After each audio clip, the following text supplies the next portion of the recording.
We want to preserve our river. We want to preserve our forest. We want to preserve our land.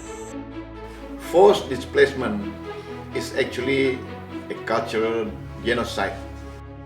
It's clear that water resources are highly valuable. Big dams are not the answer. So what's the alternative? This is really about where we want to go as a human community.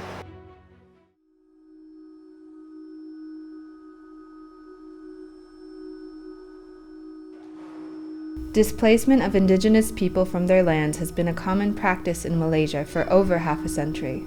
In recent years, tens of thousands of people have been displaced from their homes and lands and moved into resettlement areas to construct the first of many hydroelectric dams.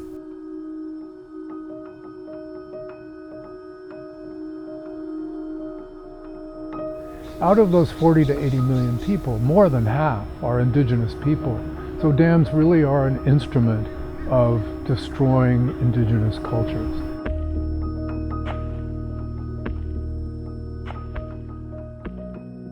And if you pass through the lake here, tell you the spots where the villages have been submerged. So one of them is here, the first longhouse. Aku bara ni hida ni marung umah kami umah nyawi kan ni unak dah. Du maran susah kena apa habin umah tak lenyap tadi. Kawah lang apa. Before being displaced, indigenous communities in Sarawak primarily depend on forests and rivers for food, shelter, medicine, cooking, and drinking.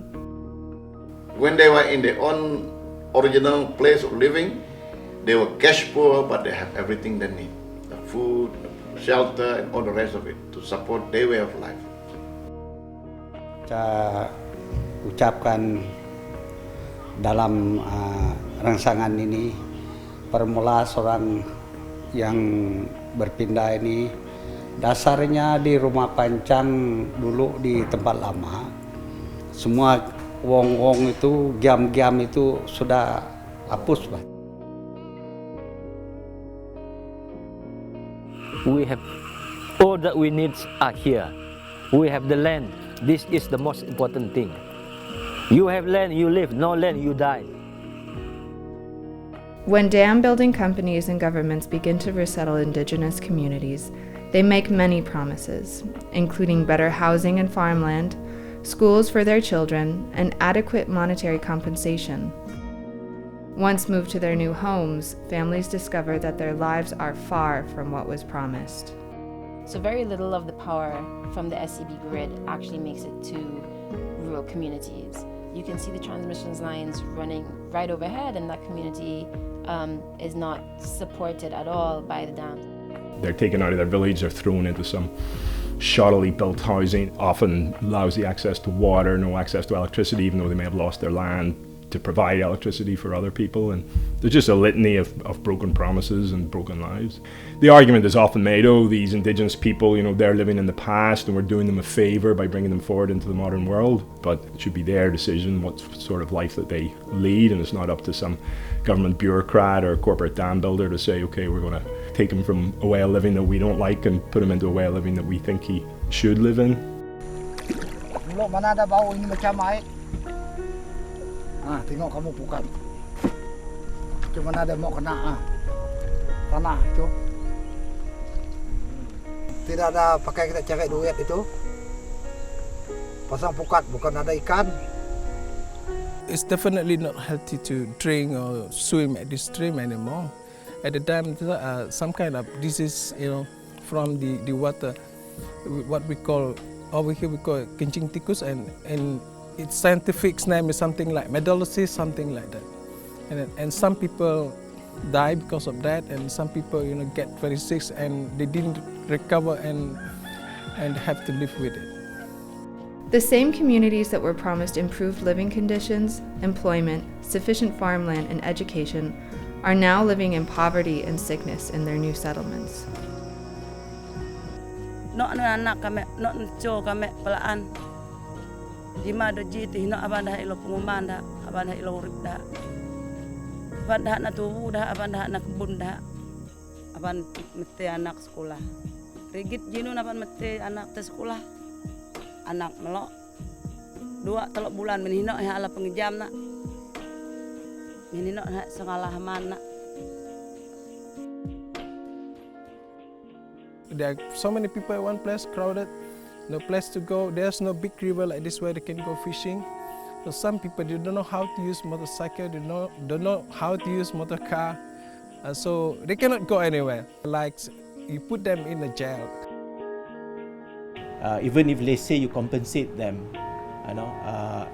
but you taken away the source of livelihood, I think they might be able to survive 5-10 years down the road, but not beyond that. This very simple message, think twice. We have example, Pakun and Murum Dam, the affected people. These people in Baram, they must think twice before they accept. The government does not need to remove indigenous people from their homes in Sarawak.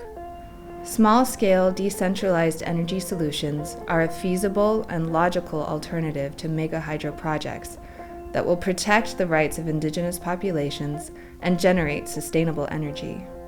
There are a number of resources like microhydro and solar and even small-scale biomass that could actually supply energy in a robust way in these communities and at lower cost than diesel.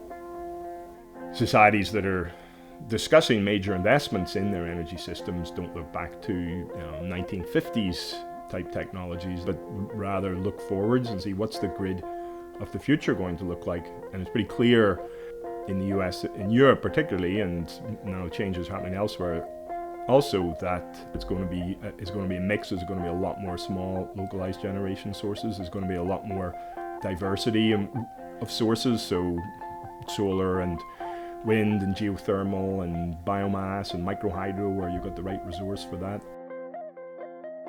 Well, I think we need to go back to the basic, that this is when our forefathers established this country. It was based on the principles of democracy, and over the years, especially after 1969, we have sidetracked from that objectives and also from the intentions of our forefathers. So it's time for us to go back to our basic principles, and in a democracy, basically is the rule of the people, and people have the say in charting the future of this country.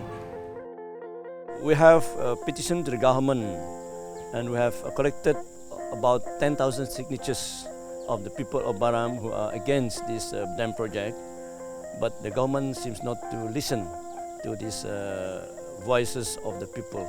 That is why we come up to this idea to put our blockade. With this blockade, I think the whole world knows that we are against this project. Since October 2013, local communities have prevented construction of the Baram Dam through organized and direct actions, including blockades, protests, and building awareness in Sarawak. This is the moment to make change happen. Join the people of Baram and choose a brighter future for all Sarawakians.